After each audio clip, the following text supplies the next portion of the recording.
Welcome to the party, pal. Your friendly neighborhood Master Chaos here, celebrating with you. First of all, thank you so much.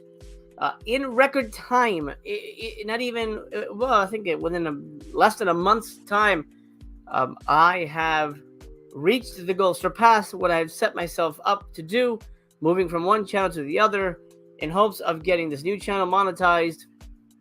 I owe it all to you, absolutely all to you, for being there, for supporting me, not just subscribing, but for those, loyal few hundred of you that would watch the videos over and over again, put the playlists on, let it run in the background while you sleep, all that stuff to get us to 4,000 watch hours. I am now eligible for monetization. Finally, it is one for the history books. The biggest hurdle last time was the AdSense account. That is cleared up. Now I've partnered up with a family member, and so with their help, I was able to get my AdSense account approved, and now it's up to YouTube. They are reviewing the channel, making sure it's up to snuff, and I'm pretty sure it's gonna be. Fingers crossed, though. Of course, they say it'll take about a month. Some people say it takes 2 days. We shall see. I'll keep you updated as soon as I'm monetized. And we'll proceed from there. But thank you so much to everybody out there who went to bat for the team, for the Chaos crew. You guys mean the world to me. And here's my promise to you. I want to be the very best, to quote Ash Ketchum's theme song there. For those of you who know. I promise. Now, this is a big goal. And now, again, I'm not trying to say that I'm better than anybody else. I'm not saying that I'm more engaging or funnier or my opinions matter more. But my personal goal here on YouTube, now that I've got the power in terms of making this viable, in terms of income stream and all this stuff, my goal is to be the very best that I can be. In terms of genre reviews, physical media coverage, all that stuff. Of course, it stems from the community being there and supporting me. If you guys weren't there, that wouldn't be possible. But I pledge to you, I will not let you down. I pledge to you my honesty. I'm always honest here. Even if I get a movie for free, I'm going to tell you whether it sucks or not. And even if that means I don't get screeners, that's okay. Because what matters more is my reputation and our relationship. We may not agree, and that's okay too. That means we are both passionate film fans. Let's agree to disagree politely. I respect your opinion, and I know you respect mine, and that's a beautiful thing. Art is a beautiful thing. Let's celebrate art, and let's celebrate each other's interpretation. And I think that's what this channel is going to be all about. Now, I'm not just going to do movies. I love the paranormal stuff, so I will be doing Super Scary Saturdays. I love that shit so much. I watch that shit on my downtime, and I thought, well, let me share it with you guys, because I have so much fun with that. So expect more of that. Physical media reviews, movie reviews in general, watch-alongs. I love doing the watch-alongs. Like, that way I can tackle bigger movies and, sharing the community that way without just having to show some weird public domain stuff that no one really cares to watch. But all that is incoming, and all that is to say, thank you. I promise you, this is the beginning of my rocky, victory kind of a thing. This is me racing up that stairs and saying, I got this, and I'm going to take it home. I'm going to be the very best. That's my promise to you. And I hope you'll be there cheering along the sidelines, because you know what? I'm cheering you on, pal. You're awesome. You're amazing. You're wonderful. You matter because you're here, not just here with me, but on this planet. Think of how important, how special that is. Out of 10 trillion sperm cells, you were the one. Oh my God, it boggles the mind. It boggles the mind that you're here. So be aware of that. Be aware of how special you are, how important you are to the world, and how much you're loved. Not just by me, but the people around you, and how important you are. Remember that. And now that I'm off my soapbox, let's get to it, baby. By Curious is my review show where I go through a ton of either screeners or stuff I've watched recently that I just want to review sort of in a quick scattershot, short form, blah, blah, blah, blah, kind of review kind of thing. So I've got, because it's a special 1K subscriber celebration, I've got an extra jam-packed, I mean, this is like, I got 11 titles, and some of them have part 1s and 2s and 3s and all that stuff. So it's a lot of movies we're going to be talking about today. I hope you'll hang out with me. And I'm honored to have you. All my new subscribers, welcome to the party, pal. I love you. I love you just the way you are. Let me check in with the chat real quick before we continue. Jen and Christopher in the house, what's up? Thank you. Thank you very much. Andy, thank you very much. Appreciate that. Brian, how are you? Noise Loop, what's up? Yes, it's awesome. It is awesome news. It's very nice. I'm glad we made it. Brian, thank you. Thank you. Cody, nice to have you here. Appreciate the heart. They better all be just Franco titles. No. But, well, actually, someone did pass away today that we should probably talk about. And maybe we will address him. And maybe I'll do a separate video on this, but just recently, what I'm going to do is, let me just pull him in here so we can get a good look at him, because it behooves us to do so. Let me grab him here real quick. Just recently, as reported about 10 hours ago, the great Jean-Luc Godard has passed away.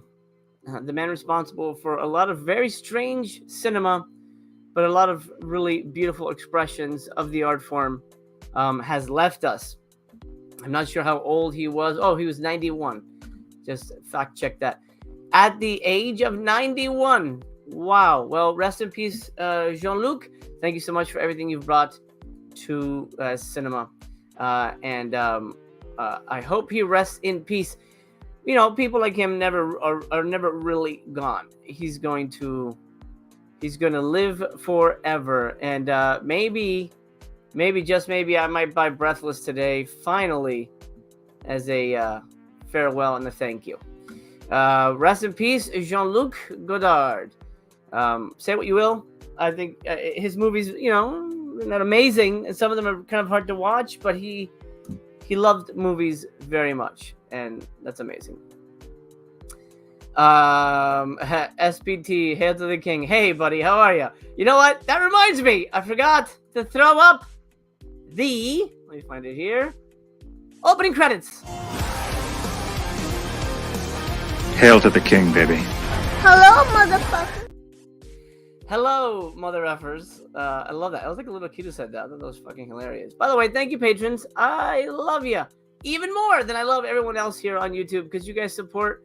You guys keep the lights on, and I'm going to make it worth your while. Each week you get an extra video and some good stuff. And the added bonus as a fun is that I don't wear my glasses. You get to see my real reading glasses. Only the patrons get to see me unmasked, for what it's worth. But we do have fun over there. Art House. Thank you very much. I appreciate that. Eternal, I'm happy to have you here, and I'm glad you've been a supporter for such a long time. Andy says, literally just finished watching Piero LeFou. Yeah. Hey, Lars, how are you? Alphaville. Yeah, good stuff. Rest in peace, Godard. John Smith says, hey, all I can say is Ariel is black. If I make a movie about you, you'll be black. I can spot my mother with a black woman.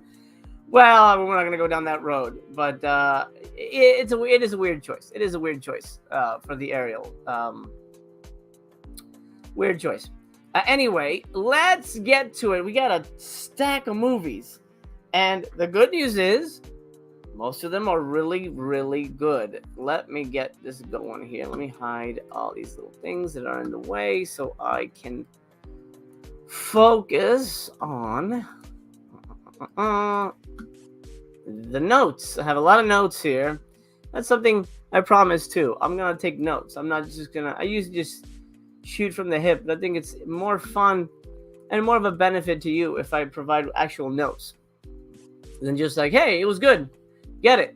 I want to be able to actually provide interesting facts and figures let's start with this Arrow release. This is, and I'm gonna trying to get the name right, Tomu Ushida's A Fugitive from the Past. It runs 183 minutes. That's right. It's over 3 hours long. But is it worth your time? Well, I'll do the review in a minute, but let me show you this because they want me to show off all the goodies, and I want to show you all the goodies for this release specifically. This is the beautiful disc, Blu-ray only. There is a reversible on this, which is kind of nice. I think that's kind of the original poster art. I mean, I would imagine so. I'm not an expert on Japanese poster art, but I will say yes, original. And then you get a, oh, by the way, extra review. This sucks. It's a terrible movie. Anyway, you get a, is this upside down? It is. Here's a booklet. I love their design work on these things. They really put a lot of effort into this. This is it looks like it is an article by David Baldwin. I have not read it, but it is a really meaty booklet. You know, I love my meaty booklets. And there's Ushida himself. It is a whopping 43 pages. 43 pages. Look at that shit. Wowzers. That's a special feature. But is the movie worth it? What is the movie? Should you get it? Well, let's talk about it. This one lives up to its name, as it's essentially the Japanese Fugitive. There's no jumping out of sewer pipes into waterfalls or one-armed men in this one, but the film works on the same premise. An escaped convict kills a family and robs their house with the hopes of setting himself up in business with their loot. A police investigator is hot on his trail, and while hiding out, the fugitive makes friends with a young prostitute who instantly falls head over heels in love with him. This is only the first hour of this 3-hour epic journey, and I'm so happy to report that the film is not boring in the least. What you have here is a detective thriller manhunt movie. It does feel a little bloated in parts, but that's because it's so long. There's a whole middle section that I felt could have been done away with, only because it takes us out of the main narrative in a way. But in the end, the film comes together beautifully, despite all the desperate ingredients.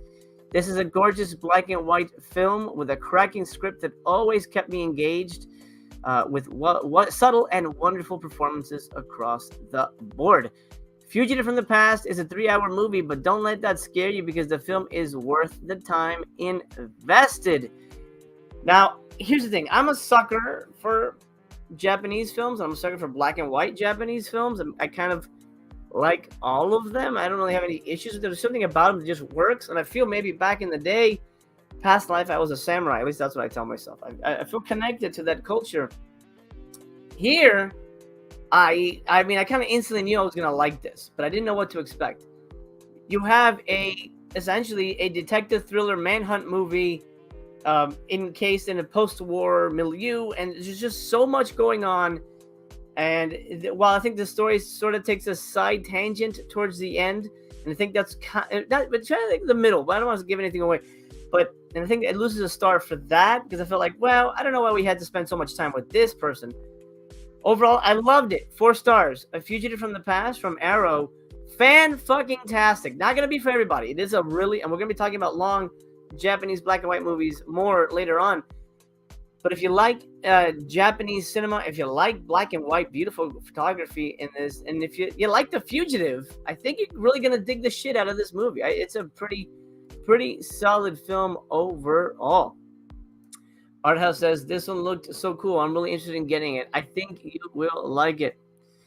Ryan says, thanks for sticking it out and making this happen, MC. Future looking bright. Thank you, Ryan. Yeah.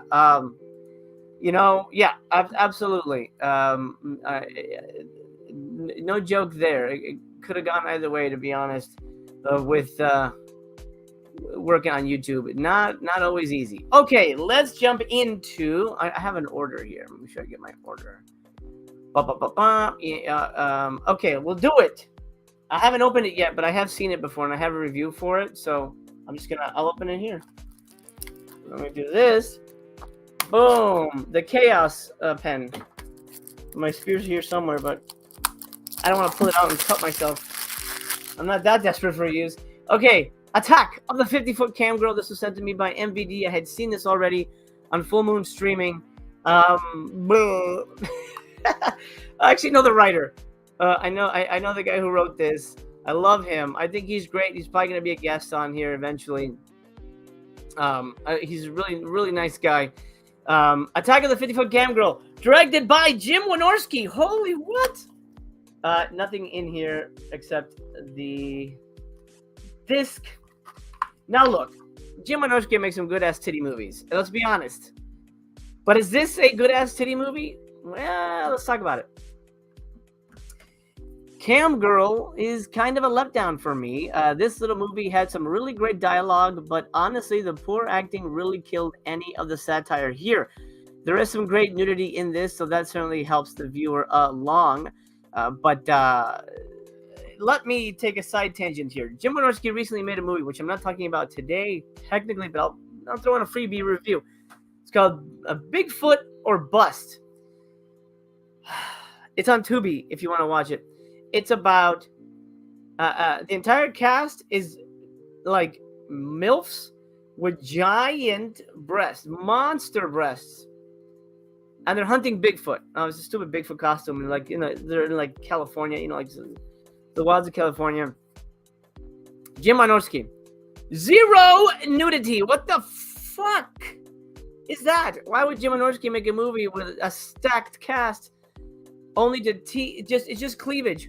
What the shit is that? Stupid. At least Attack doesn't do that, but man, that doesn't mean it's good. What doesn't help it along is all the stupid inconsistencies. For example, somehow they can go live on the internet with a DV camera? That doesn't track. A random bunch of scientists are working on genetically modified food, which leads to our main cam girl's size explosion. It's a bizarre plot point, but not as bizarre as aliens shooting a laser beam down on a girl. And that's what makes her big, which is kind of what happened in the original 50-Foot movie.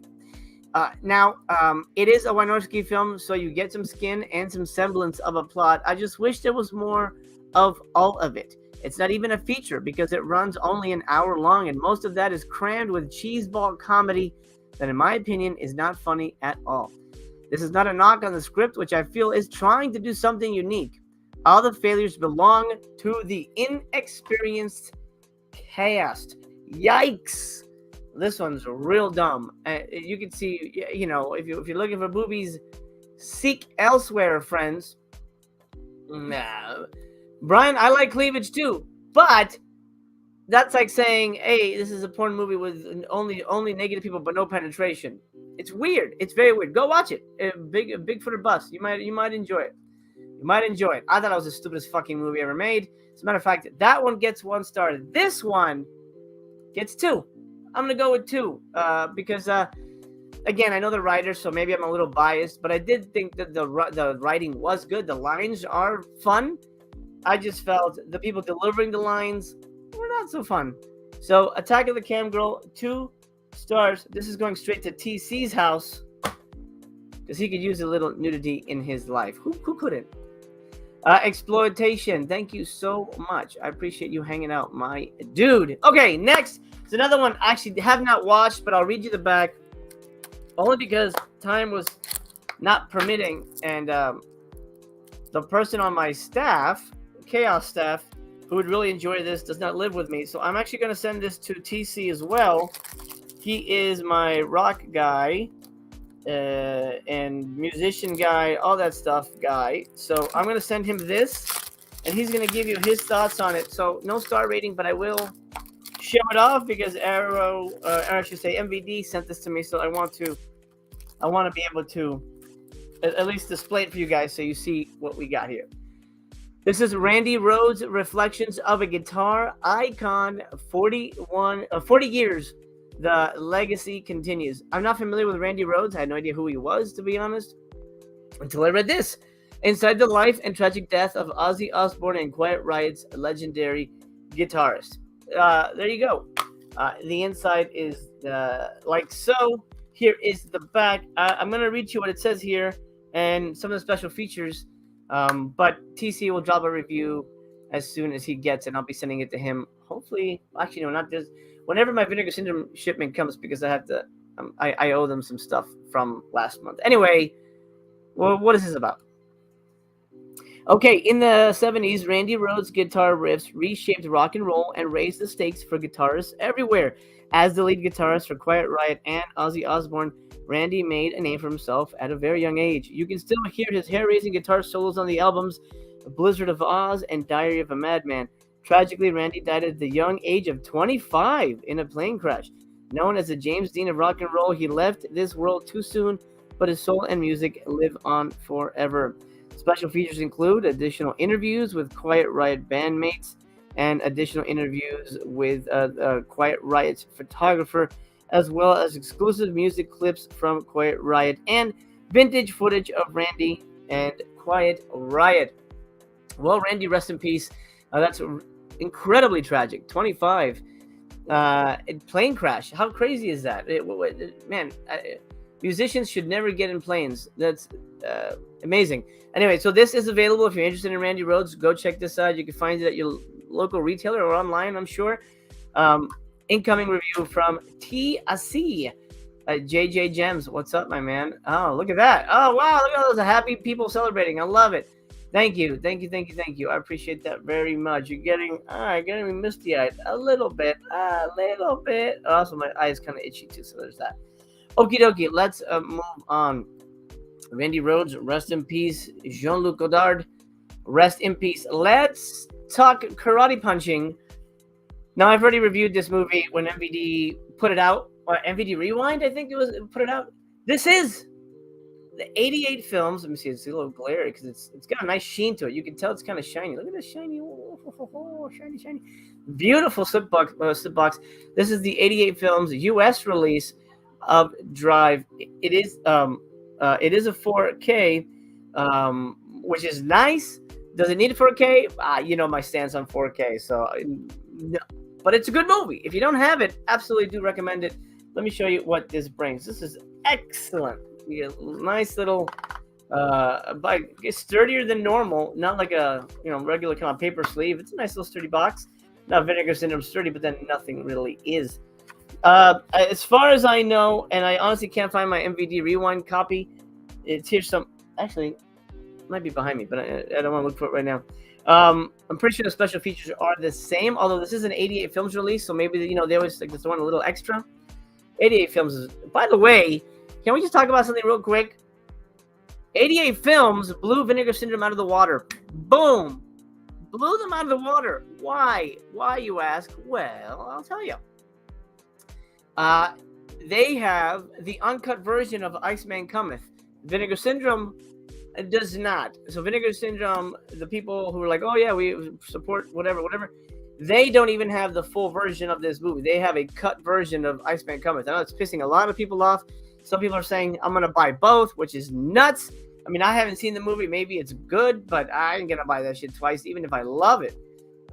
It's 5 minutes. I mean, you're missing 5 minutes, but to some people, that's a big deal. Just keep that in mind. If you're really, really into that movie and you want the super uncut version, 88 Films is the only company that's going to have it. I don't love this. I was like, that's just kind of a boring artwork there. It looks like Back to the Future. I don't love it. That's a little cheapy. Anyway, here's the inside. You get a poster, which I'll unfold in a minute. This is just a 4K. So, yeah, I mean, if you have the Blu-ray, then, yeah, just get the 4K. Does it have a reversible? I haven't even checked. Yeah, it does. Look at that. Ooh. Now, look at this cover. Look at this plain Jane kind of cover. I remember renting this movie back in the day. I had forgotten completely about it until people were shining a light on it and, like, falling in love with it. I gotta tell you, it's a fucking good movie. It is really damn good. I really, really liked it. Really good fights. You know, a lot of these direct-to-video things don't... here's the poster. It's the new artwork, which I'm not a big fan of either. Rest in peace, Brittany Murphy. But there you go. You get a poster of it. A lot of these direct-to-video movies have shit choreography. I mean, I love Don the Dragon Wilson, but his movies aren't known for choreography. Don't get me started on Billy Blanks, but Drive's got some badass choreography. The fights in this are insane, like way better than they have any right to be, making this one a sort of a hidden gem of a movie. So, yeah, If you want to shine a light on something that's really fantastic, sure, throw this on 4K. It's a good movie. Does it benefit from the 4K upgrade? I didn't see a giant, like, oh my God, like, you know, Memorex or whatever. Is that Memorex, the one that blows you back? Anyway, it didn't blow me away, but I liked it. I think it's a good movie overall, and the 4K is just kind of a nicer sheen on it. But if you don't have it, I do highly recommend it. I forget what I gave it star-wise. I'll go with 5. It's a good fucking movie, man. Really, really good. Surprisingly damn good. JJ says, I love 88. I just wish they weren't so Region B locked. Well, 88 is starting to do U.S. releases. This is a U.S. release. They do have a handful of U.S. releases. The only thing with Iceman is because Vinegar's releasing it, so that's why they couldn't do an unlocked version. But get a region free player, man. Trust me, it's worth it. Do I have any? I do. I have a couple of Region B titles here, and we'll be talking about 88 a little later, as well as Eureka. Jean-Luc Godard and Just Jackin, big losses in cinema the past week. Yes, the director of, was it the Emmanuel franchise? I forget what he directed. I think it was Emmanuel.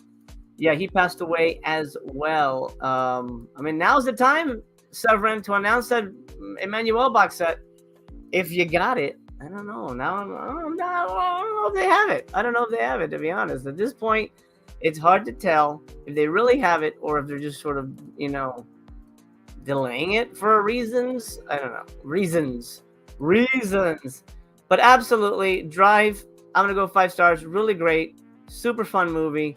You're going to dig it. And it's a shame that Dacascos didn't have a bigger career. I mean, I know he was in John Wick 3, was it? Yeah. But he should have gone on to bigger and better things. He's awesome. And he's really a likable actor. So, yep, Emmanuel. There you go.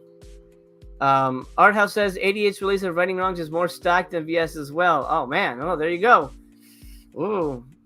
Maybe if you guys are really into those movies, don't buy them from VS. I think that's maybe the lesson learned here. But you know, things can improve. You never know. All right, next up, this is an oldie, but kind of a semi-goodie. This has a huge reputation. People love this movie. I'm not a massive fan, but I appreciate what it is and why it exists. This is Messiah of Evil. This is the new slipcover released by Diabolic, I think, exclusive to Diabolic DVD. Beautiful, gorgeous. I don't know if you can see the shine on it. Oh yeah, like the little teardrop. Ooh, blood tears. I honestly, I'll admit it. I did get it for the slipcover because it was selling out, and you know, it's just a beautiful thing. At the end of the day, if I really didn't want it, I could give it away. Then I saw the inside. I already fucking have this Blu-ray. I didn't. You know, jokes on me, I guess. Because I thought it was gonna be like a new release or whatever, but it's not. It's the same thing. I have this one already. Now I have it twice. I actually don't even know where this is. I'm sure I can find it. I'm gifted to somebody. I don't know. Messiah of Evil. Look at this. Oh yeah, it's a zombie movie. Code Red. Watch out. There's a lot of people who don't like Code Red. I don't know. I'm on the fence about Code Red. I don't think they're terrible or anything, but yeah, you know what it is. Messiah, by the way, if you're watching, drop me a thumbs up. That really helps the channel. That helps the algorithm. That tells YouTube, hey, this is where the party's at.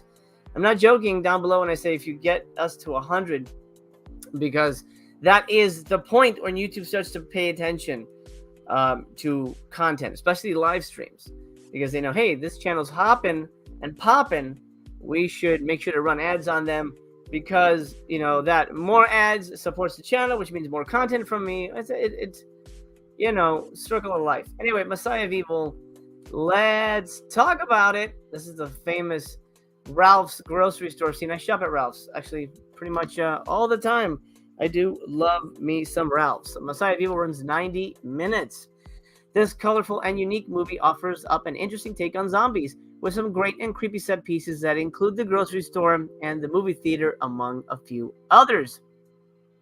My biggest issue with it is that whenever we're with the main characters, the energy drops considerably and the film gets quite dull and devolves into melodramatic conversations, which is unfortunate, but it's 100% true. The film does ramp up towards the end, but unfortunately the finale is completely underwhelming and leaves you feeling like nothing was really accomplished or achieved. And that's as far as I'll go there without giving away any spoilers. There is a creepy, eerie mood to the whole thing, which I enjoyed, and I love the California seaside setting. I kind of just wish there was a lot more zombies and a lot less of the main actress, who I feel overplays every moment she's on screen. Again, a movie that falters because of the cast. Messiah of Evil, this is the main girl. This girl's super hot. She's the girl in the grocery store. Yummies. This is her again. Oh, I wish she was the lead, and I like what she's wearing. And she's wearing just enough for me. Overall, Messiah of Evil is just okay. I'm gonna go with 3 stars for it. It's just okay. I mean, it's not bad, but it's just okay. It's fine. It's not gonna set the world on fire. It's not gonna necessarily define your life. It's just okay. I know people love it. I didn't love it. 3 stars. I think that's fair for Messiah of Evil. I do like the slipcover though. Very nice. Very nice, little mice. If I can put it back in here. Oh, beautiful. What a thing of beauty. Let me check in with the chat real quick while I take a little coffee break. Oh.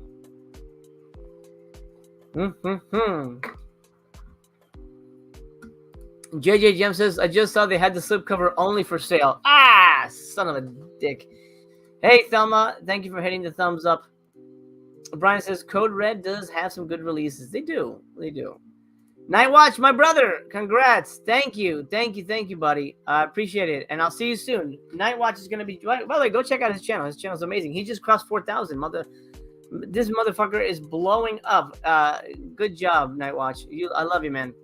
He's going to join me at the end of the month for a big new show, which I'm going to unveil tomorrow. Oh, here's a good time. Let's talk about it real quick. Tomorrow, round 5, Voyage to the Bottom of the Barrel, hosted by BC. I'm going to get that off here so you can see. Hosted by BC here on this channel, around 5 p.m. PST, 8 p.m. EST. We're going to be dealing with the films Begotten, which you can find on YouTube for free, and Bad Magic, which you can find on Tubi for free. But take it from me, you don't want to find them. However, if you want to join in on the reviews and share your opinions in the live chat, then watch them so you're informed, because we will be spoiling the movies, and you're welcome, because you shouldn't be watching those anyway. There's a reason those are on Voyage to the Bottom of the Barrel. But we'll talk about Begotten, which has a whole thing. It's a thing. We'll get into it. JJ Sims, Kino's releasing a lot of Code Red. Screams of Winter Night. Yeah, Screams of the Winter Night, which they were saying, oh, it's going out of sale. It's going out of stock. Oh, my God, get it. So I fucking got it from Dark Force, and then all of a sudden it's everywhere. Such is life. JJ says, wow, Begotten brings back memories. Yeah, black and white nightmare memories, right? Okay, let's get on to the next one, my little chickadees. This is a big one, so hold on to your butts. We're talking Criterion. We're talking 3 movies in one. This is Masaki. Okay, I had it right. Masaki Kobayashi's The Human Condition. Oh man. I say this a lot, which a lot of people think I don't, because I come off negative. But like I say, I gotta be honest. This is a fucking masterpiece. The masterpiece. This is 3 movies in one, so I'm going to review them as 3 separate movies. Let me show you the packaging first. This is the Blu-ray last year, I think was upgraded to Blu-ray. You get 2 fucking discs because the movies are that long. Actually, no, you get 3. My mistake. 3, because it's 3 movies. The 3 hours long a piece. Yes, this is 9 hours, a 9-hour investment, but it is well worth it. 3 movies, 3 discs, special features. I think only. Actually, no, I don't think there's any special features, to be honest, because there's a couple of interviews, because the movies are so long they can't fit too much stuff on there, but not a ton of special features, and I think it's all left over the 3rd disc. Might be mistaken, but little booklet. Tina, look at that. Oh, beautiful. I don't know what that says, but it probably says Human Condition. It says America sucks. It could. Anyway, this is a booklet style, fold out kind of thing, which I know Daisuke Beppu's not a fan of. I don't care either way, because I don't really deal with these, but I can see why this is kind of an annoying read.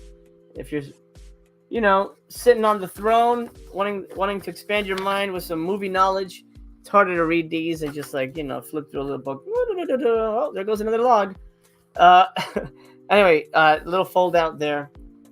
Okay, let's dive in. These are pretty long, so what I'll do is, since there's 3 different movies, I'll review them separate and give you my ratings, but we'll deal with them, individually. Let's start with part 1. Now they all have separate title names, and I don't know them all off the top of my head because they're all sort of, I don't say it on the disc. No, they just say Human Condition 1, 2, and 3, but they all have separate titles when they were released in Japan. And I believe the first one is called No Greater Love. We'll start, of course, part 1. The Human Condition, part 1. The sprawling wartime saga begins. World War II has broken out, and a young Japanese salaryman finds himself in the line of fire. Luckily, he's assigned to a less risky endeavor, helping to run a Chinese concentration camp. That doesn't turn out to be much of a walk in the park either. At times, this is a sad and depressing and hard-to-watch movie, but it's a powerful anti-war statement nonetheless, and a testament to the power of cinema. A relatively small in scale production compared to the rest of it, we only get a little over 3 hours of the story, but there's much more left to come in the next 2 installments, which also happen to be 3 hours a piece. Now, by relatively small scale, I mean this is probably the most intimate of the movies. It's definitely the smaller feeling of them, but still a beautiful movie and really sets it up where you think, okay, well, how can there be more story? There's more. It's like a season of television. Think of it that way. 5 stars for the first Human Condition, first installment. Really great. 5 fucking stars. Loved it. But it is a drain. These are movies you cannot shotgun in a day. I mean, I guess you could, but I think it's better to let it marinate. Watch the first one, take a day off, and come back for the second one. You can also technically, well, not the third one, but you can technically watch the second one without seeing the first one, and you can still get what's happening. The third one might not work well on its own, but again, these aren't designed to be told on their own. Let's talk about part 2. Part 2, Human Condition 2. It's called The Soldiers something. I forget the name of the movie on its own. The wartime saga continues here and switches location to a military boot camp where our main character, the newlywed salaryman, is drafted into the military and finds himself facing the war that he was hoping to avoid. This one plays more like a proto Full Metal Jacket with only a little bit of the war itself left for the end of this sprawling 3-hour opus. It's a little slower and not as compelling as the first part, but as it is, it's still pretty fascinating and a wonderfully made movie. Now, these are all masterpieces. Like I said, these are all great goddamn movies. On its own, this would have been a solid ass movie, but as a middle portion, it's a little draggy. So, I didn't hate it, but it's not as great as the first one or as the final installment. 4 stars. 4 stars for the second half. The second third. The middle part. Look at that. The middle part of the Human Condition trilogy. Let's get into the final installment. Human Condition 3. This exhaustively long movie comes to a conclusion. The anti-war saga comes to a crashing close here with its biggest and most action-packed installment as we find ourselves along with our beleaguered hero in the thick of battle as the Soviet army invades and the tide of war is turning against the Axis powers. Emotional and stirring and as compelling as the previous 2 cinematic masterworks, this one is actually what I was expecting the whole thing to be about, just a long movie about war. But in the end, the war was almost kept at a distance, while also being the center of everything that befell our lead. This was wonderful, a gut punch kind of a movie that never really drags and has an emotionally draining quality that I have come to admire. To be honest, I don't think I'll ever watch it again, which is not a negative on the picture, but the ride was worth it. Have you ever gotten to the end of a movie or a trip and like, wow, that was some great scenery, but I really don't want to go down that road again? It's kind of the same thing here. I love these movies. 5 stars, by the way, for part 3. Fantastic. I mean, the whole thing is worth it. Again, if you like Japanese black and white, drama, thriller kind of things, you're gonna really enjoy Human Condition. Absolutely a must. You know, I forget, it's 3 discs. I forget, 574 minutes combined. I forget what the price was, but you know, I think for Black Friday it was $25 or something. It's a deal. It is a deal. Get it. If you're into stuff like Fugitive from the Past, you're gonna like this. If you like this, you're gonna like Fugitive from the Past. They're very similar films, beautifully made movies. I don't think I'll ever watch it again, but again, like I said, it's not a negative on the movies. I just felt they were a huge time investment, and I think once you've done, that's like reading a good book. I never reread books, never. As much as I love them, I'd never reread a book because I feel like it's either so much other stuff to read and enjoy that why would I go down that road again? You know, say what you will. I'm curious if anybody in the chat rereads books. I know movies can be rewatched, but then again, time investment is what, 90 minutes, 2 hours. That's fine. Well, in the case of something like Good, the Bad, and the Ugly, which I've rewatched dozens of times, that's a big investment. But to me, that's a journey I love taking. It's an enjoyable journey. Brian Trash says date movies. Yeah, absolutely. You know, hey, let's watch a 9-hour World War II Japanese dramas. Love it. Love it. Okay, let's move on. This was another, it's a Synapse release, something I got as a screener. And thanks to MVD for sending it. This was, I think, available with a super snazzy, you know, steelbook that was like $50 It's crazy pricing. This is a more, you know, palatable price.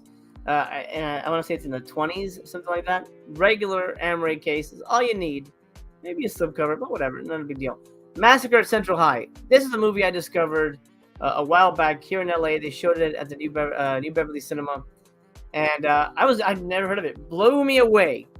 Crazy fucking movie. One of the most interesting high school movies that I'm pretty sure like inspired stuff like Heathers, because it has that really caustic, biting satire that you don't see in these kind of high school movies. This is essentially a serial killer high school movie, and that's fucking amazing. Fucking Exploitation says actually Art House says Massacre Central High was so unexpectedly good. Not what I was expecting at all. Exactly, right? And in a good way. Exploitation says I reread books all the time, just like I listen to albums more than once. Oh, that's awesome, man. I'm glad you do that. That's fantastic. JJ says I've been wanting to watch Massacre of Central High. It looks awesome. Well, I'll tell you about it, but let me open this packaging to show you what it brings. You just get the movie. You get a Synapse catalog, which tricked me at first. I go, oh, a booklet. No, not a booklet. Just a catalog, which is fine. Nothing against it. No reversible. Just plain white. But that's okay. That's okay, because this artwork is cool on its own. What is Massacre Central High? Should you buy it? Let's discuss it. Massacre at Central High runs 88 minutes. Now, this is one of the more interesting nerds versus bullies movies ever made. Part social commentary, part high school slasher, part teenage death wish, and part young serial killer backstory. This movie takes a very interesting look at cliques in high school and how one void appearing in the hierarchy can cause chaos, pun intended, throughout the hallways. David has just moved to a new high school and has run into a group of bullies that he does not agree with. When they crush his leg in retaliation after he stops them from bullying somebody else, he decides to even the score by killing the shit out of them. Of course, getting rid of the bullies of the school starts to change the weaker ones, the nerds and the geeks. The meek inherit the high school, and the new bully boys arise. This is a surprisingly brilliant film with a ton of layers and a lot to say, not only about the youth of America, but the power of, power's corrupting influence. This one is bleak and violent, but it doesn't hurt. But there are a lot of great boobs in this. Oh, boobies. I don't know what happened to me there. I went like some kind of booby weirdness. Anyway, yeah, great nudity in this. Absolutely. But what really makes this movie stand out is It starts off like your simple high school, bullies kind of situation. But the guy, and we don't know anything about the main dude. We know nothing about David, except that he knew the main guy, Andrew Stevens, from a previous situation. And we get the hint. I don't know if it's spoken about implicitly that he was in a mental hospital or something like that, but we get the hint, that he was there, that he's unhinged. But then when the bullies fuck up his leg, they handicap him. The guy decides to, I'm not just gonna pour pig's blood on them or whatever, frame them, like with a, I don't know, prostitute and get them in trouble with the cops or whatever. No, he fucking blows them up and kills them, and I mean, he's a serial killer, and that's not even the most interesting part of the movie.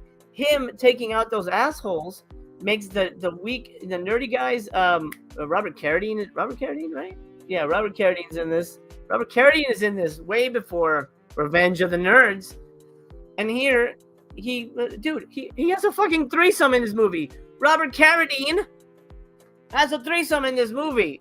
8 stars, 10 stars. What the shit? That comes out of nowhere, just so casually, like, he's in a tent with 2 naked girls, and all. I was like, what? This is Robert Carradine. What's happening here? It just shows you the disparity. Like, okay, well, the bullies are taken out. The meek do inherit the earth, and the meek turn out to be just as fucking bad as the bullies. Brilliant. Great. Really well done. Absolutely recommended. 5 stars. Massacre Central High. So damn good. Absolutely great. Special features include an audio interview with Mike White from the Projection Booth podcast, featuring interviews with cast members Andrew Stevens, Robert Carradine, Daryl Maury, and Rex Steven Sykes. Then you get an audio interview with the director, conducted by Michael Gingold, and then a making of Central High, and then a new making of documentary. So tons of stuff. If you like stuff like Heathers, you owe it to yourself to watch Massacre Central High. It will blow your balls to the moon. And that's they should put that on the box. They should get this to me early, so they can have these fucking cool quotes, right? It'll blow your balls to the moon. Well, I would buy that. Absolutely. Let me get that. Brian says he has the fancy overpriced edition. Art House says the Steelbook disc had nudity on it. Was worried when you opened that for YouTube. Yeah. This one's clean. Death Central says congrats. Thank you, Death Central. I appreciate that. Brian says boobs. Exploitation says sounds a bit like Bucktown, where those who were oppressed become the oppressors. That's on my list. I have not seen that yet. But I've heard that's a pretty decent one. Massacre Central High. Boom. Awesome. Okay, we're gonna go. I have 2 that are region B only. So if you're not region free, just hang out. And if you find a way to watch these movies, get your hands on them, because you will like them. Let's talk Jackie Chan. We're actually going to have Jackie Chan appearing much later. But Jackie, my buddy Jackie here, in Project A and Project A Part 2. I'd never seen these, new to me, but I'd always heard about them. They seemed weird because they always had like the weird kind of look to them. Like, I don't know, 1920s, 1930s, and it just felt weird to me. Anyway, 2 discs on here. The version I got didn't have a booklet. I don't know if there was a booklet that came with it initially. No reversible sleeve, as you can see, but just sort of an artwork there with him holding a bottle. A big fight scene that happens in the first movie. Project A, let's talk about it. You are going to be surprised, actually, I think, because I certainly was. Project A, Jackie Chan plays a Coast Guard soldier battling pirates and police corruption. After kind of a slow start, this film, featuring Yuen Biao and Sammo Hung as well, offers some incredibly inventive and death-defying stunts and battle choreography. I'd even say it's some of Jackie's best sequences ever. I love the period setting and the change in the typical kung fu movie thug. It makes the movie stand out and feel very unique. This is a brilliantly constructed action picture, and I highly recommend it. I was so shocked. So good. And some of the stunts in here are bonkers. Like, there's some crazy shit in here. Like, wow, how come people don't talk about these stunts? Because they are nuts. He went all out. Written and directed by Jackie, by the way. So, he's front and center, and he kicks ass. He fights pirates, man. He fights pirates. If you like Pirates of the Caribbean and you like Jackie Chan jumping over stuff, boy, are you in for a treat. You're going to dig the shit out of this movie because it's very, very good. 5 stars good, as a matter of fact. I really liked Project A Part 1. Now let's talk about Part 2, which is kind of a different story, but not really. Project A Part 2. This is a fun and engaging sequel that kind of lacks the inventive and creative stunt choreography of the first one. This one finds Jackie looking to clean up part of the town that is controlled by a mobster who is being helped by a corrupt cop.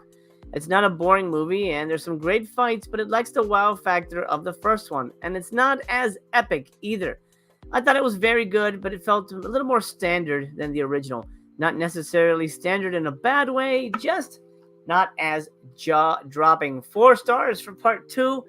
It's good. I mean, it's a good movie. It's a fun Jackie Chan movie, but compared to the first one, you're like, oh, what the fuck? How did he not fucking die? How's he doing this? This guy's like Superman. He's got to be part monkey, part spider, part Superman. There's no way he hasn't died yet. And Part 2 still has some good fights, has a really good, compelling story, has a good bad guy, but it doesn't feel as impressive overall. So 4 stars, which is not a bad rating whatsoever, but it's a little lesser than Part 1. Now, it is only Region B. I don't know if I can get the camera to focus on that, but it is only Region B. Available through Eureka. I'm sure it's still available. I don't know, to be honest. Tons of special features. You get interviews with the cast and crew, deleted scenes. There is, thankfully, only 1 cut per movie, which is one of those things like, well, there's 8 cuts of this fucking thing. Which is the good cut? I don't want to. I'm not gonna watch this 8 times. What is the definitive version that Jackie would want me to watch? Only 1 cut for both movies. Highly recommended, though. If you're region free, get it. I do think they're pretty solid, movies. Yes, Andy, the bicycle chase. Oh my god. Absolutely. And that's tough because you can control your body for the most part, but having to deal with something that is uncontrollable, like a bicycle, and having to choreograph all that stuff. Amazing. I don't know how he didn't die. Insane stuff. Bicycle stuff. Speaking of insane stuff, let's talk about Severin.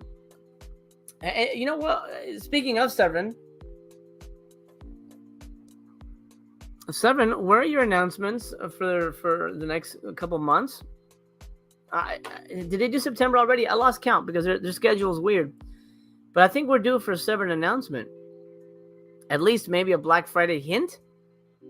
I don't think they've announced. Have they announced October? I don't even remember. I lost track. But I feel like Severin's been out of the loop when it comes to announcements. We'll have to keep our ears glued to the pipeline on that one. Okay. Let me I'm gonna save that one because we haven't done that one yet. I'm just clearing my notes here so that I don't reread stuff. All right, let's get nuts with Severin's Beyond Darkness, also known as La Casa 5. Not really. A House 5, also known as Evil Dead 5, I think. That was a slipcover that was available during Black Friday, half of the Black Friday, something like that. Long gone now. You don't need it. Don't worry. You probably wouldn't even fit the movie anyway. Beyond Darkness from Claudio Fragazzo, also known as Clyde Anderson in the U.S. Claudio Fragazzo, of course, is the director of Troll 2. This is the movie he made right after Troll 2. That movie's a masterpiece, by the way. I love that movie. Anyway, it stars the same kid, Stevenson. What's his name? Let me get it right here.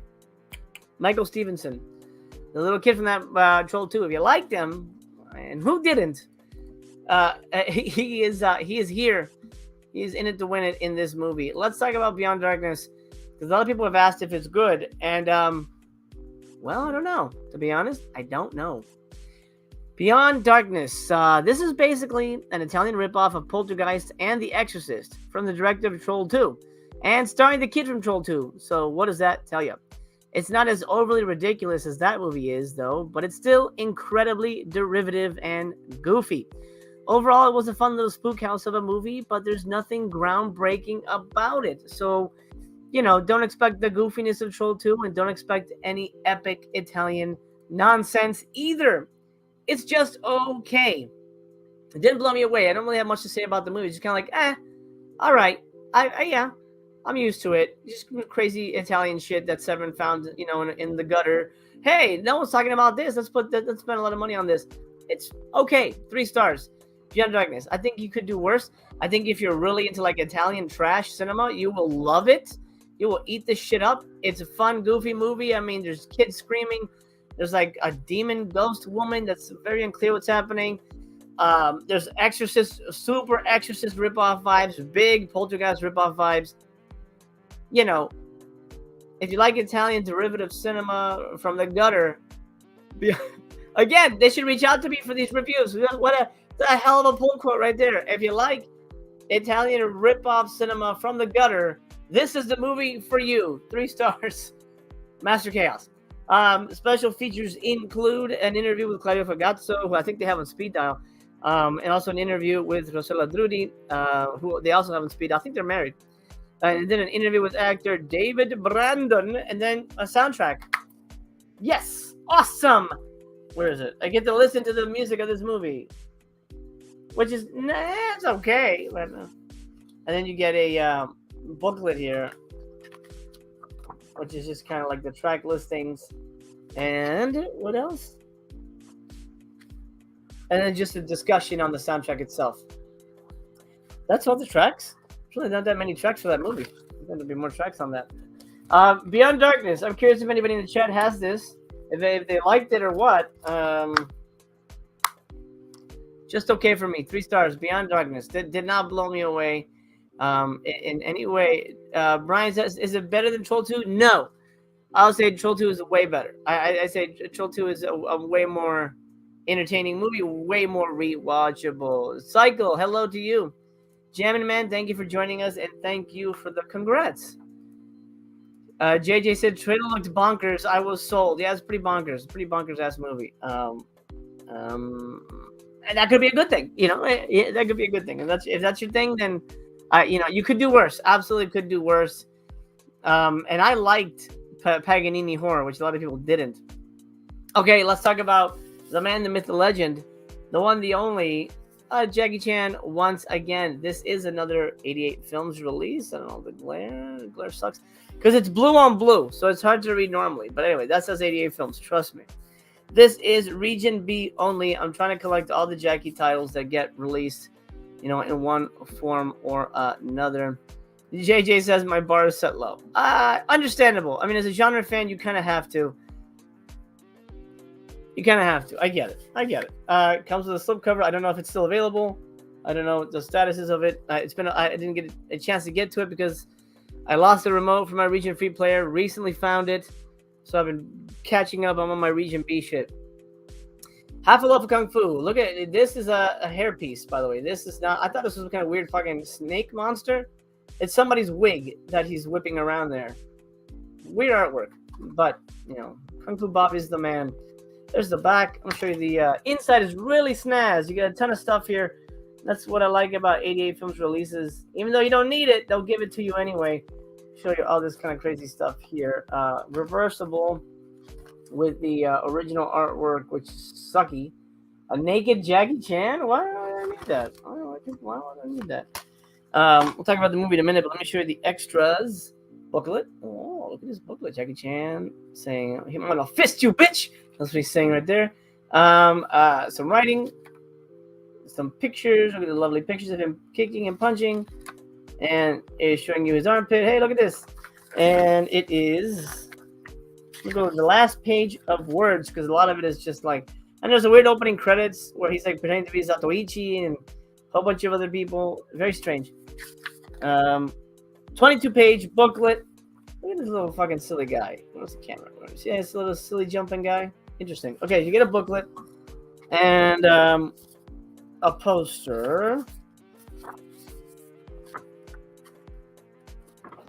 Ha! Okay.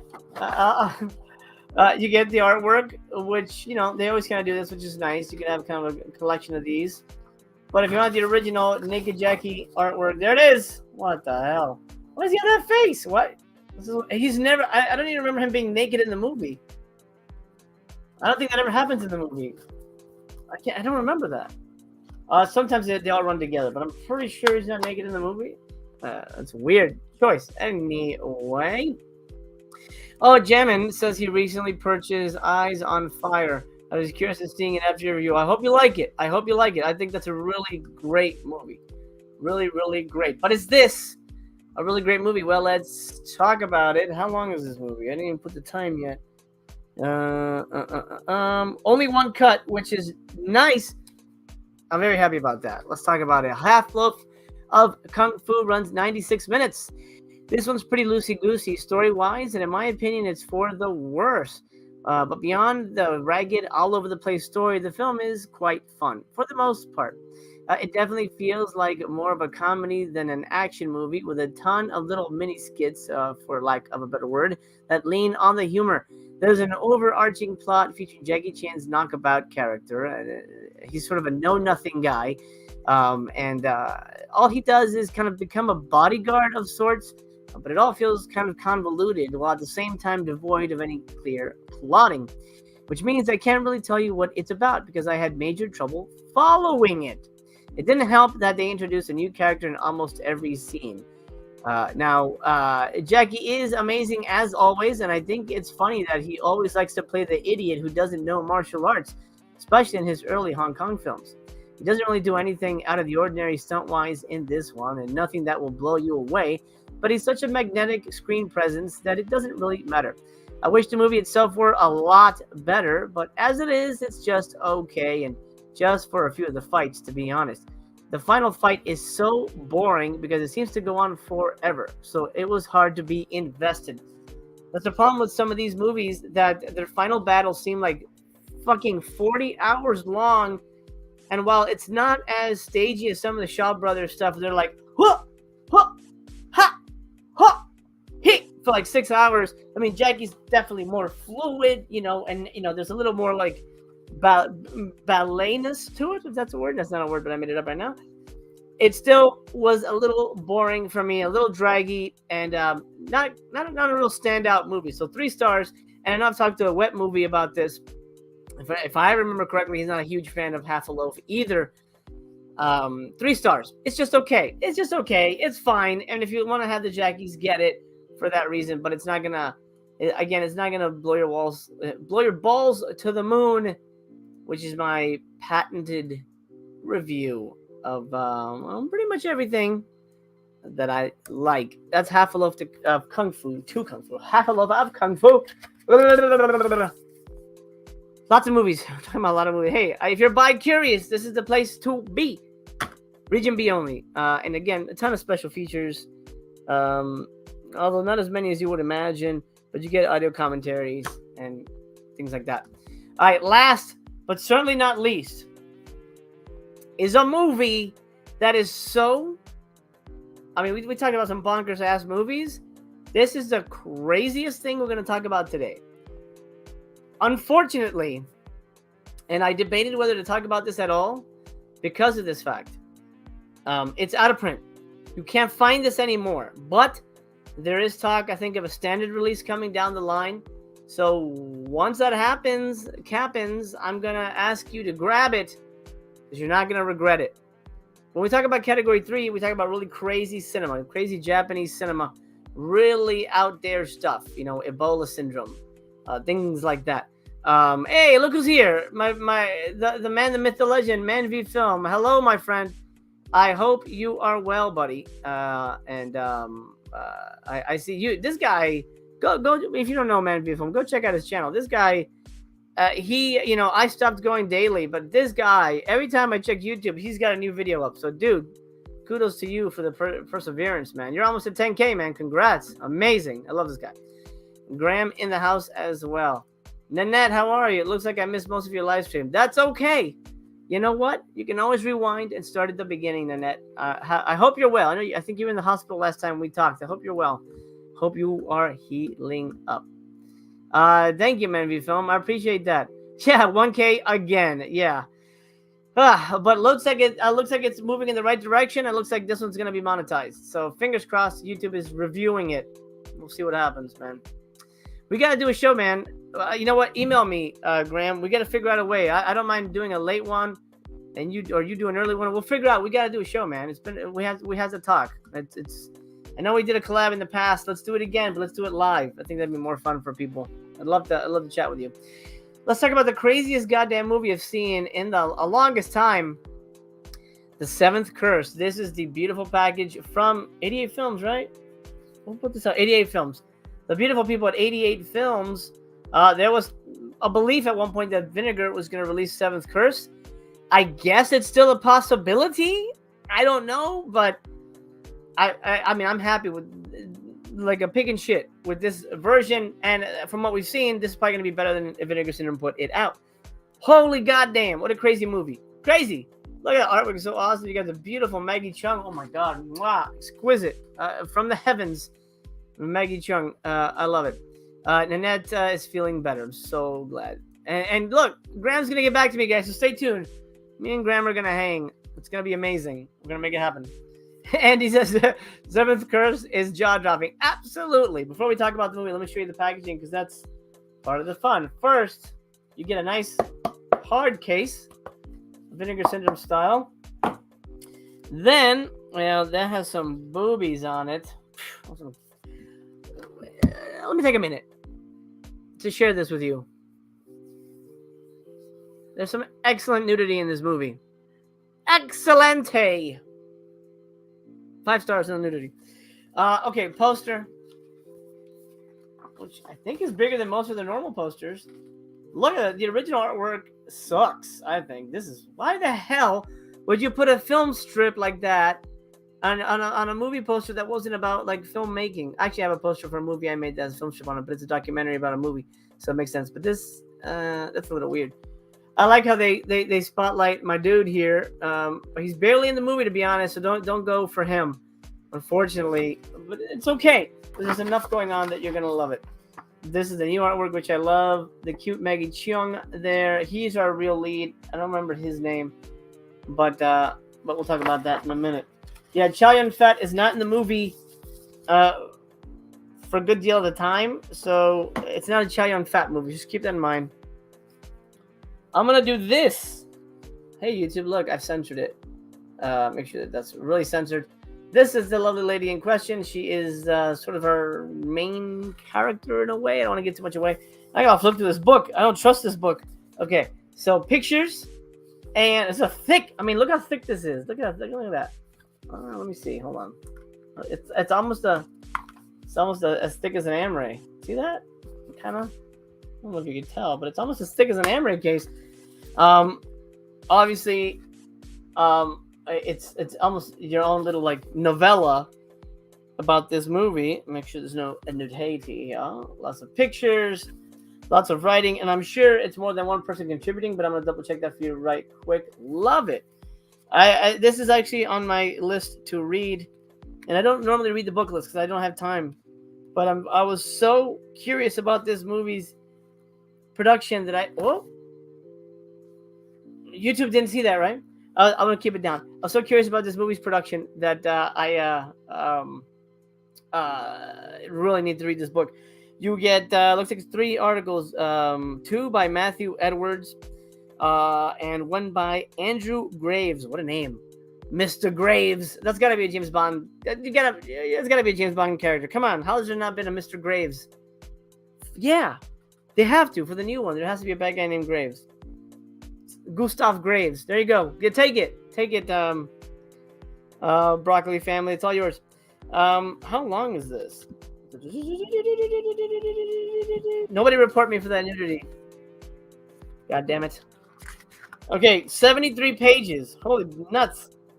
73 pages of it's a novella all about the making of the movie and the I guess Chinese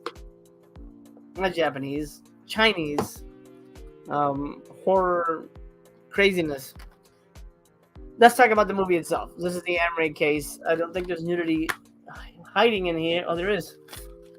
On the disc. Can't show you the disc. Okay, alternate artwork, which I like. That looks like original artwork, but it also looks like it might be like original poster work. I don't know. Anyway, Seventh Curse. You get a reversible. It is region B only, guys, so do keep that in mind. I forgot. I don't know if I've mentioned that. The back of the postcards just have, let me go, white. And going through this real quick. I know there's one in here that I was going to show you. It's a wet t-shirt one. Wet t-shirts. I think wet t-shirts are even better than just the full meats. Man, that's just me, maybe. Hopefully Mrs. Chaos isn't watching. I love you, honey. Anyway, postcard. This is our naked lady. And giant fat postcard. Look at that. Whoa. Postcards. Posters. A book.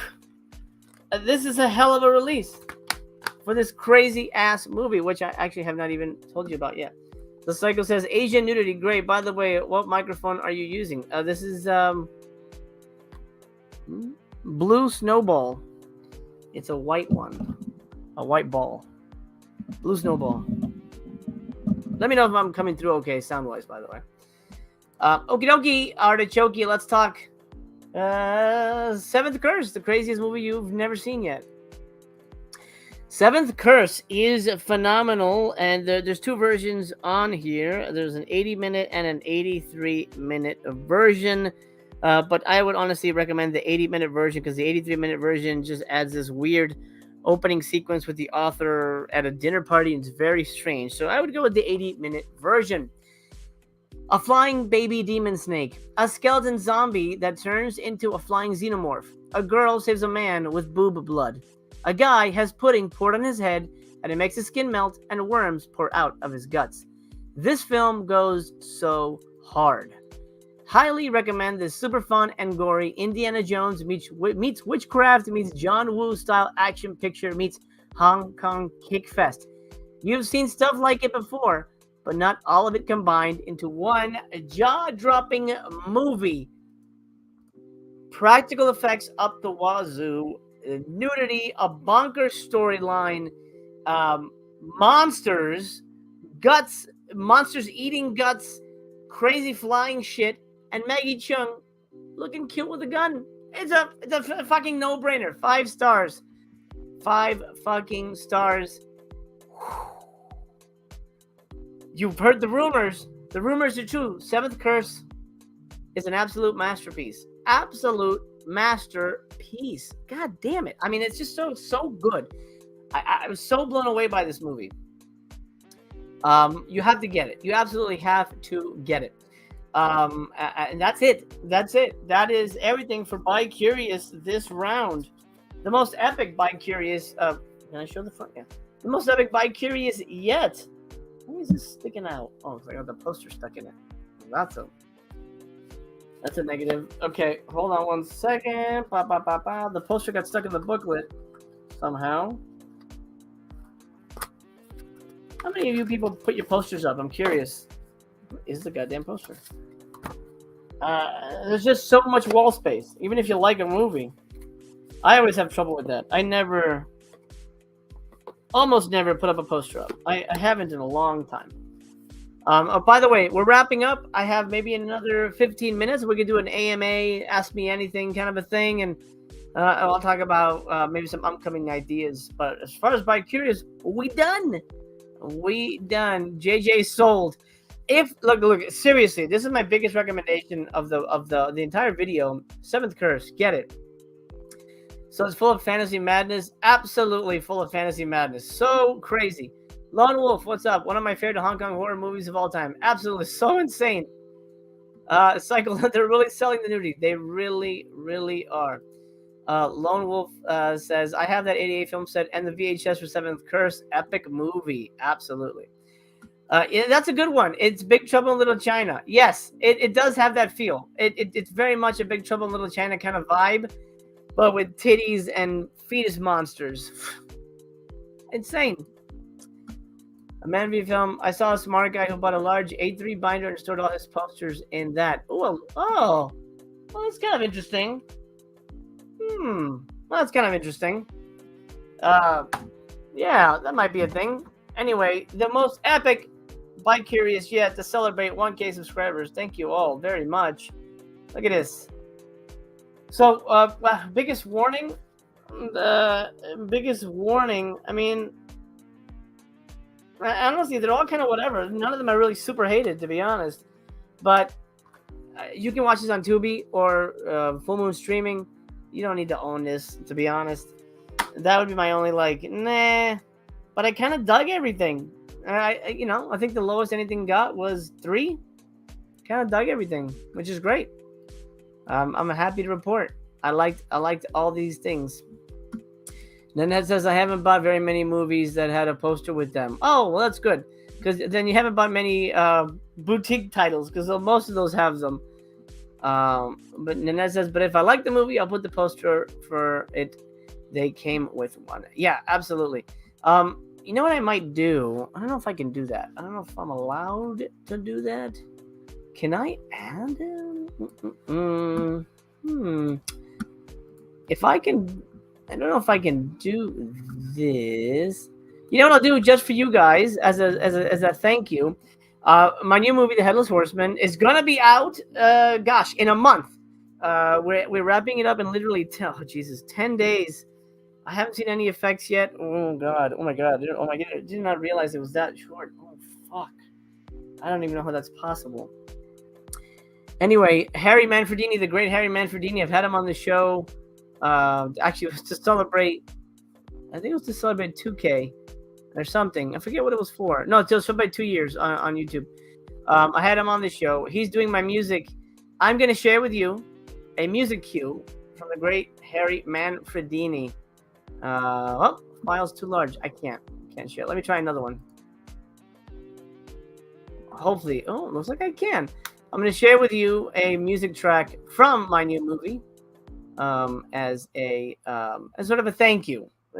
Give you a taste of what's coming down the line.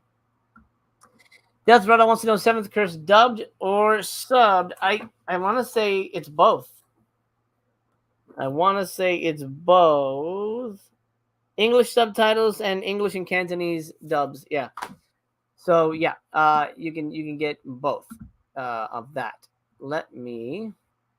Okay, music cue from Headless Horseman. You heard it here first. Just for you as a thank you. If you guys have any questions, toss them in the chat. I'll answer what I can as we listen.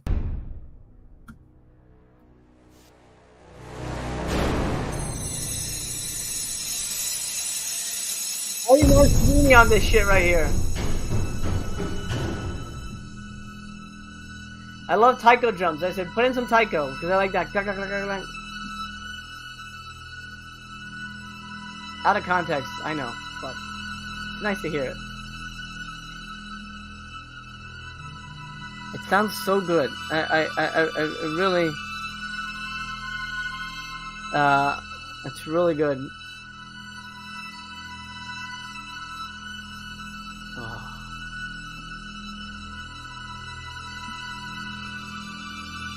There's dialogue over this part. He always says he likes to play. Oh, yeah. Oh, I love it. Fuck yeah. I'm happy with it. Oh, it sounds so good. A soundtrack could change your movie, man. I'll tell you what. A soundtrack could absolutely. There you go. Sink or swim your movie. So good. Anyway, that was a little taste of that because, whoo! Oh, I'm so happy. I like it. JJ likes it. Sounds full and epic. Absolutely. You know what? And that changes. You know, when you're talking about a low budget movie compared to a bigger budget movie, music really sells a lot of things that you don't normally get to experience or see. So you really have to bring it in every element as much as possible, not just the performance and not just the the writing, and that's my job, but you have to really sell it when it comes to all those little elements. Effects I have no control over, but sound, you give it to somebody like Harry Manfredini, you're gonna fucking blow it out of the water. I'm very excited to hear the rest of it. I'm glad you guys are enjoying that. I'm glad you enjoyed that little taste. Sound is muy importante. Absolutely. Absolutely. All right, gang. Well, let's call it a day. This has been By Curious, and I'm honored to have you here again. My goal, my promise to you is I'm going to be the very best. And by doing so, I'm going to bring you as more reviews than anyone else. I'm going to bring you more content than everybody else. I'm going to foster this community so that it grows and becomes this massive thing. We're there. We're there already, but it's the pebble that rolls down the hill and becomes this big old Indiana Jones boulder. We're going to do it. We're going to do it together, and I'm very excited to bring you along. The Cycle says, yes, music is so essential, just as, if not more important than the content. Same with titles and posters or thumbnails. Absolutely. Absolutely. And I think it's crucial, though, with posters that you don't oversell a movie, because that could hurt it. Art House, did you see the announcement of the first house from Radiance? Plus a 3-year subscription package? What are the movies? I didn't see that. Dang it. I'm going to have to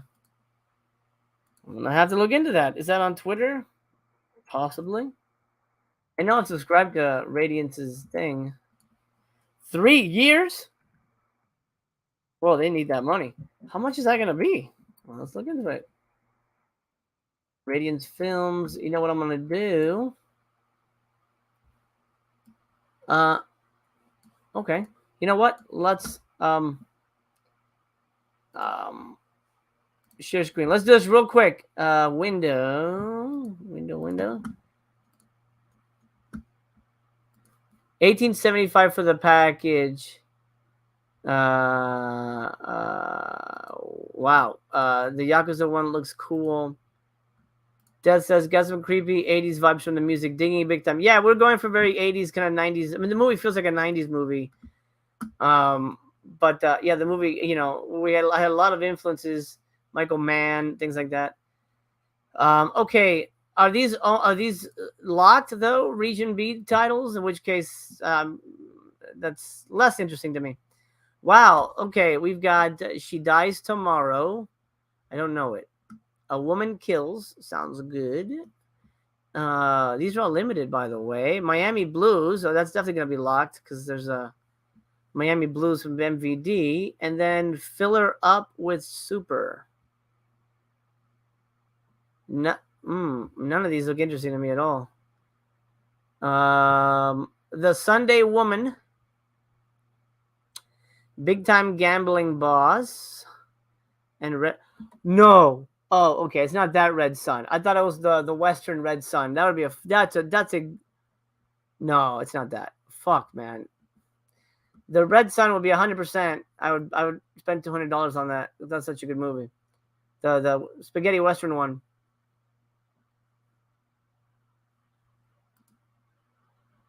Okay. How do you pre-order the package? Let's see. 1,200 Radiance 3-year gold package, limited to 50. 3 years of Blu-rays. This is a special pre-order package to include all limited edition Radiance releases for the next 3 years. Purchase of this product at one time only special price will ensure each limited edition you release automatically sent to you. In addition to each new release, purchaser of the package will get exclusive benefits, including a tote bag and some stuff. Okay. Private Discord.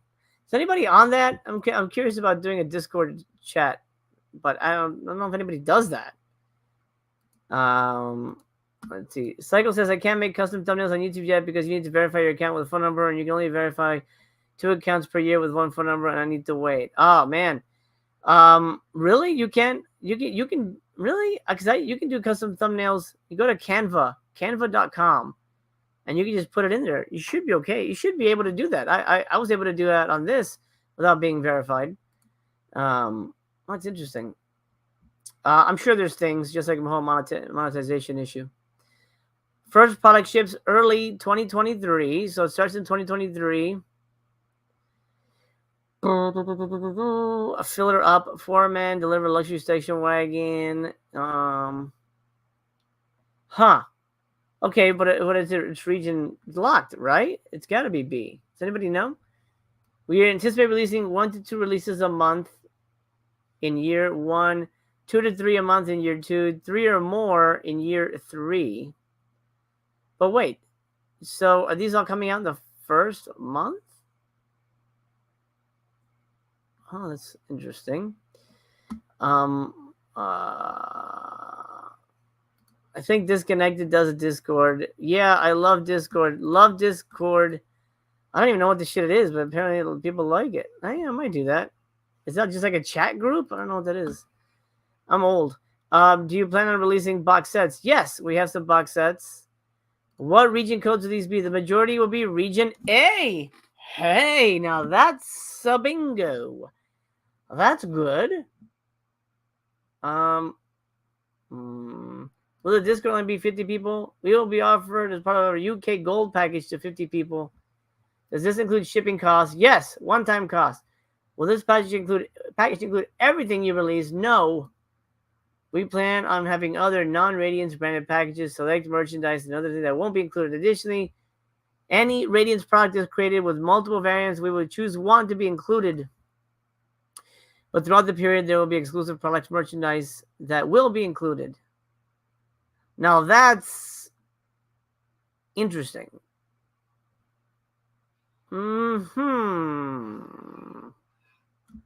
What do you think? What do you think? Should I grab it? 3 years of movies. Calculator. I had to sell Mrs. Chaos on it. I'm not subscribing to Vinegar Syndrome, so that's one way to sell it. Let's say 1,200 divided by 3. $400 a year. I mean, that's standard. Oh, this is the Region A package. Okay, so there's some things I won't be getting. I see what you're saying. Graham's Discord is great as well. Always learning about new films. Kat Ellinger's Twisted Death Nerd Discord servers are growing fast for patrons. You definitely should fire one up. Maybe. I grabbed the UK Radiant subscription. Nice. I guess it really depends on if I like these movies. Man, it's such a gamble, though, right? But $400. I mean, I guess it. And there's also the added incentives that I get screeners from MVD, so I might get these things for free anyway. I don't need the slipcovers. You know what? I'm gonna email my MVD guy and ask if this is gonna be part of potential reviews. And if it's not, then it would make no sense for me to buy it because I would get it for free. Okay, well, that's an interesting way to end off. Hey, Radiance is available, guys. If you want to go and subscribe, do that. They're offering a 3-year subscription. And here are their titles. I'm guessing these are the UK ones because these weren't listed on there. We're getting these. It's Big Time Gambling Boss. Oh, look, there's more. The Man on the Roof. I've seen that movie. I know that movie. That sounds very familiar. Working Class Goes to Heaven. Welcome to the Dollhouse, starring Randy's sister. Interesting. Look at their website real quick, y'all.